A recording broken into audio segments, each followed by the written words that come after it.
Mon atier, botalelanga, Congo température, ya maman Rosette la fleur, Nadambu. Merci beaucoup, chers internautes, bienvenue à votre chaîne que vous aimez beaucoup. Naebi que vous êtes tellement belé, vous avez hérité Iboula Makasi. Tout ça, bon, on a rubrique Matanga, où je pourrais dire mes condoléances na famille Lutumba Mobima, mes condoléances na famille, il y a Valentin Matondo, papa na Kimia, mes condoléances na Pati Sidiki, mes condoléances na Bayenyo, Sobazolanda Biso, Pambate, Toza Awa, Tozo le Labongo, papa Kimile Kina, Lutumba, Oatiki Biso, Oazamon en 1973, à Koufina âge à 47 ans d'âge, pour les osas la passe de Mawa Kimile Kina, Lutumba, Obatwaro Yeba, Aza père à 7 enfants, à la bana 7, Aza patron à la pomme funèbre, donc patron Kimile, Aza bon vendeur à la cercueil, donc dans la vie pomme funèbre, vous comprendre la cercueil, après ça va corbière, banito et tout. Aza patron Oyeba, n'ata pas tout n'importe belé, Bayebi Kimile Play. Pour atteindre la cercueil importé à bien qualité bien lélo nous avons bengue na âge à 47 ans protocole ba courte maladie mauvais de rongeait tiende Kimile Play a été kotika biso Kimile Play a kufa ki bongo le 18 avril 2020 suite à pandémie oyo yango sali ke to benda président Kimile tina juillet oyo donc ils ont ça la passe to penser que ba tu ko longola mesure ya bibembe iba batwa le la bibembe les aito bimisi to leli. Mais jusqu'à là, tout le monde qui m'a ramené continuer dans la Mboka. Soit parce qu'il vient salir au moins 3 mois. La Katanda va Mali. Donc, les lots de Togo, c'est la morgue. Il y a Maman et moi, après Togo, après Awa, Toké, bon, on a nouvelle cité. Et place où il bosse Kimile, Nakuna, si que place où il Sombi. Pour l'éternité. Là, on a dit que nous allons compatir ensemble. Nous avons partout. Pijou, Nzaou, Nicoletta Ben la Lyon, Peter Manzambi, on est ensemble avec vous. Vieux Androgo, les grands Siciliens. Donc, on souhaite des condoléances na bango et pas à volonté maton de papa na Kimia. Pijou, Nzaou, Nicoletta Ben la Lyon, Peter Manzambi, Vieux Androgo, les grands Siciliens. Donc, on représenter des condoléances na bango pas Valentin maton de papa na Kimia. Mitador na Paris, et pas présenter ma condoléance nae. Laure Massinda, Badiama Ebele, Laure Massinda, Badiama Ebele, et pas présenter ma sincère condoléance.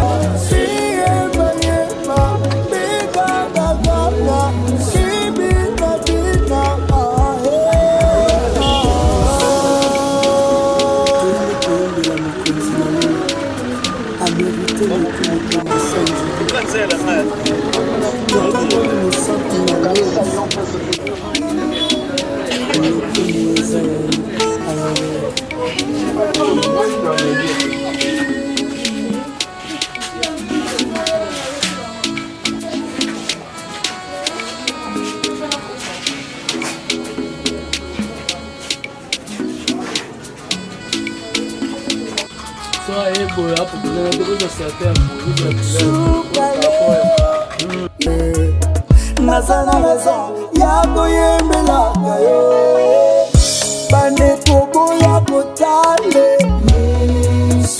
bikamwa yawe ya sali bande kobo ya kobonde olamu yawe ya sali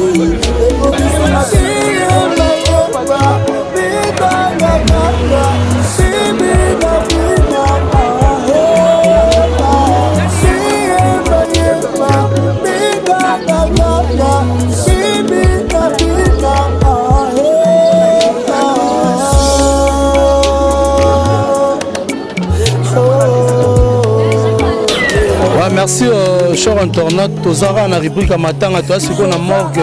Il y a Maman Emo et place où on peut Bimisa.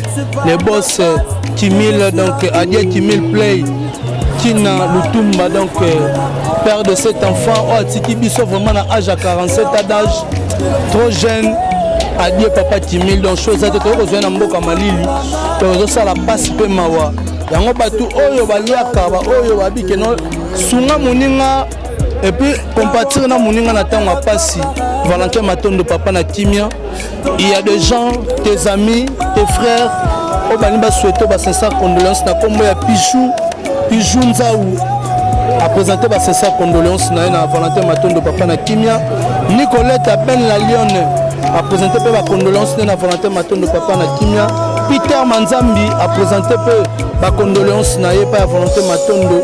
Vieux Androgo, les grands Siciliens a présenté mes condoléances na Métador na Paris a présenté la condoléance na pa Valentin Matondo papa na Kimia. Donc Laura Massinda Badiama, Laura Massinda Badiama et Belé peut pas présenter la condoléance na plutôt a présenté la condoléance na pa Valentin Matondo papa na Kimia. Tous en morgue ya maman emo et puis so wa peut bimisa les boss Kimil Play. Donc tous en mona bata uniforme via pandémie bateau bana moins distance.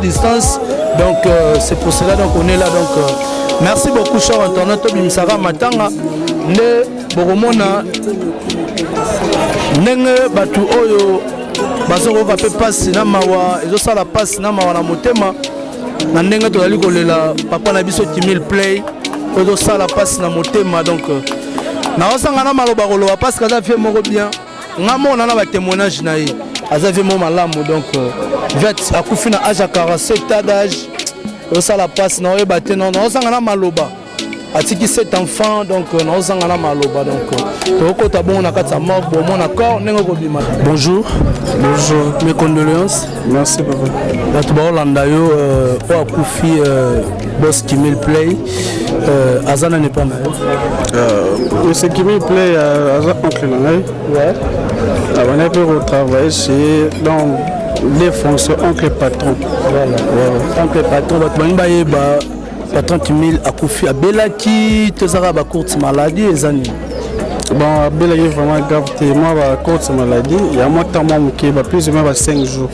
Donc, ma malaria, et nous sommes là qui est puis la maladie grave vraiment belle été. Kimil a Koufi, a Tiki Bana combien? A Tiki 7 enfants, 4 garçons, 3 filles. 7 enfants, 4 garçons, 3 filles. Merci beaucoup. Bah, témoignage, je Malam, où était que oncle nous a gardé pour nous. Bon, pour l'oncle, les gens qui sont les lots là-bas là. La grâce là. Donc il y a le bami exact donc Asali et Belé. Asali tout le monde le exact donc à qui vraiment trop tôt. Ils ont fait ça passe.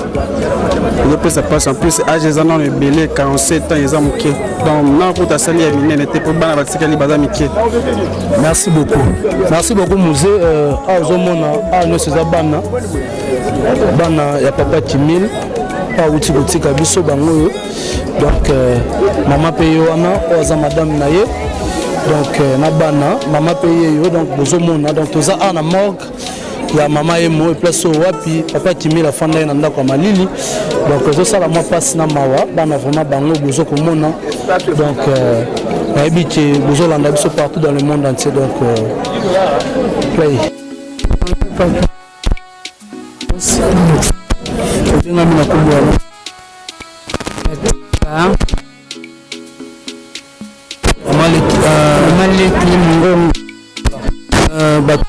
dans le monde entier par rapport à boss Kimil Kino le tomba utiko kufa ezana ne pana bana zali ya na na bango taboko la ngai zali bisan ensemble place moko ye azali le kina ngai tozala pasi mingi na motema na biso soko bosala kimite kama koyo moko kamoni kaka boye motabeli te kipasi pas kimi etiki biso la pasi obosala kimite mokolo moko te ebatondo napatezaliso makasa lisasa ya perati aetikimi akekaka boye tokabwani tokabwani ndeko na ngai tokabwani mama na ngai tokabwani atata bana yatenikimikiokiakembangwe.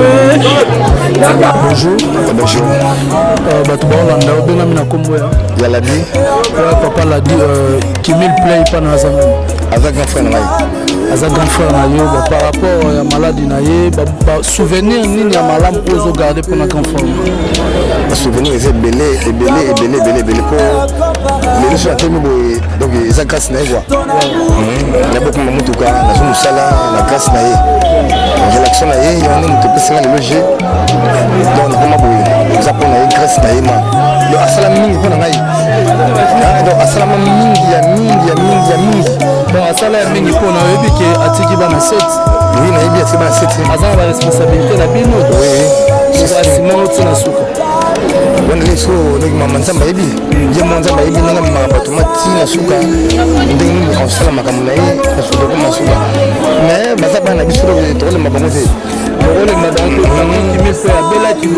oui abelaki madi moko ezalaki samedi dimanche lundi ti akufi na ndenge bofandaki na ye na ndenge botambolana azali maladi te non samedi nanga ye samedi na mosala naki na ye dimanche naki na ye lundi na ntongo na ye na ndako tovandi nga na ye camarade ne guilin ngai na ye baotemai abilanga petit frère nyonso tu ekoleka nango si toma bapoe midi ngai nazala kuna na maison na bisava grand frère nakende nga mosala bon sava nkende mosala tomona kuna. Merci beaucoup. Ok, merci.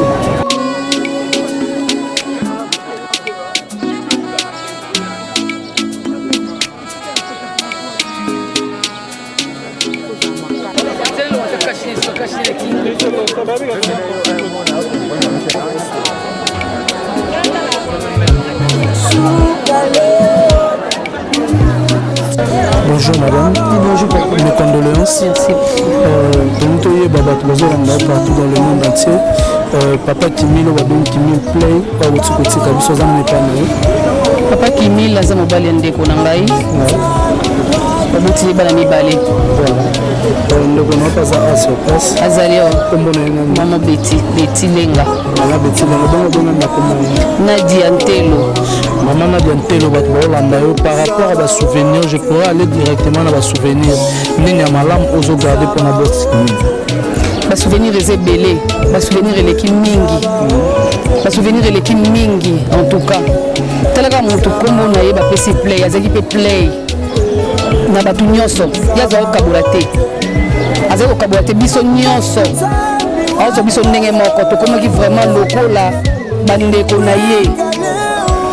Bolingo na ye ki tellement makasi na batu, azaki bolingo na batu. Donc ba souvenir tellement na ko tanga ngote. Ngala bota même mbala na mwana ngali boso za 20 ans. Kimila ya otala na ndako so mwana ngali nzanza mini ki romela. Alinga kende boye atiki sumwa ke so bilome na tongo mama pabana. Ba souvenir c'est belé. Est-ce que papa ba souvenir maman Nadia eloni yo kosenga na famille. Ba o atikali parce que bana bazatel ne belé o kosenga nini vraiment na famille ya Kimila. Non senga ka bolingo ezala en tout cas. Bata yaze mutabolingo. Azaki mutabolingo. Bango pe balanda lolenge ya zalaki. Balanda lolenge ya zalaki en tout cas bakabola te. Basangana bakabola te. Koso bakabone pesa pasi bazala bolingo wana.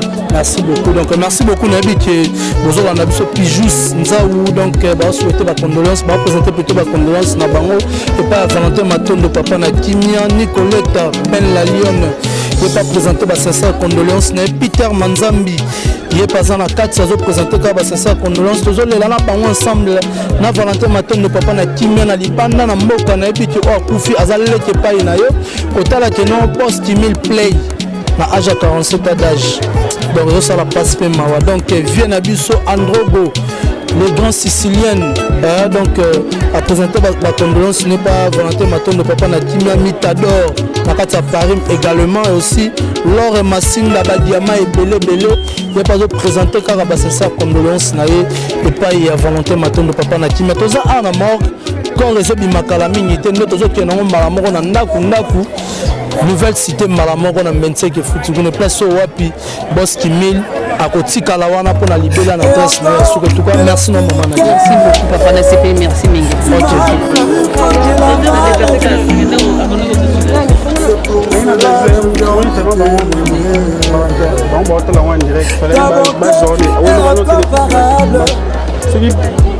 ton amour.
Température, ya maman Rosette la fleur, Nadambu.